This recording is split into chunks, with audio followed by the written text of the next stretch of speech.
तेलंगाना में हमें जीत आप सबकी मेहनत से मिली, ये बताती है। और राहुल जी की मेहनत भी ये बताती है।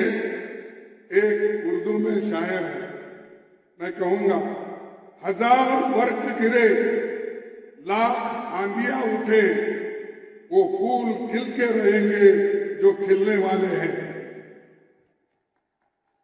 మీ అందరి కష్టంతో రాహుల్ గాంధీ గారి కష్టంతో తెలంగాణ రాష్ట్రంలో కాంగ్రెస్ ప్రభుత్వం వచ్చింది.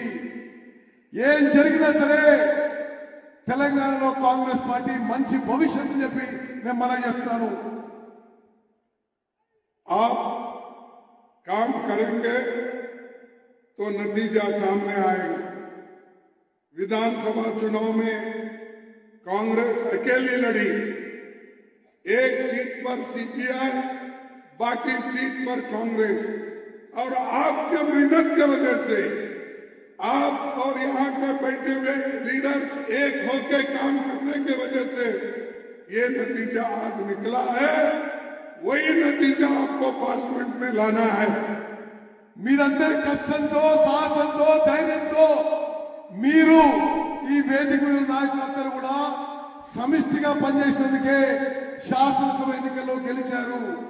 అదేవిధంగా పార్లమెంట్ ఎన్నికల్లో కూడా మీరు వేదిక మీద అందరూ కూడా కష్టపడి పనిచేయాలని చెప్పి మీ అందరికీ విజ్ఞప్తి చేస్తున్నాను. तेलंगाना में हमारी सरकार को अपने कामकाज से देश में एक मॉडल बनाना है। कोई भी ये कहे कि भाई ये काम जो हमारे रेड्डी साहब ने जो कांग्रेस के तरफ से किया और कांग्रेस ने यहां जो मॉडल बनाया वो मॉडल हम इंप्लीमेंट करेंगे, ऐसा सारे देश के लोग बोलना चाहिए। ఇక్కడ ప్రభుత్వ పనితీరు భారతదేశం మొత్తం కూడా అనుకోవాలి. తెలంగాణలో కాంగ్రెస్ రేవంత్ రెడ్డి ప్రభుత్వం అద్భుతంగా పనిచేస్తున్న దేశం మొత్తం కూడా కోరుకోవాలని చెప్పి నేను విజ్ఞప్తి చేస్తున్నాను. और मोदी जी हमेशा जहां सरकार कमजोर होती है उसको और दबाने की कोशिश करते हैं।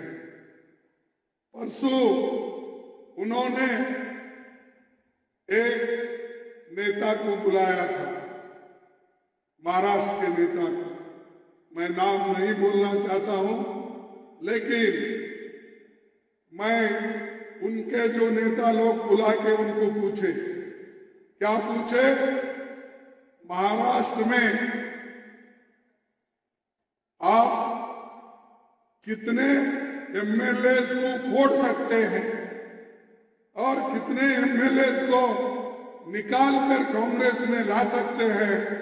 ये क्वेश्चन किसी एक सामान्य व्यक्ति ने नहीं पूछा, ये तो दिल्ली के बड़े नेता पूछे हैं। इसका मतलब यही है कि तोड़ो, जहां कहीं भी यूनिटी है, जहां कहीं भी एमएलए है, उनको तोड़ने का काम करते हैं। लेकिन तेलंगाना में वो काम अब नहीं हुआ, पीछे हो गया होगा।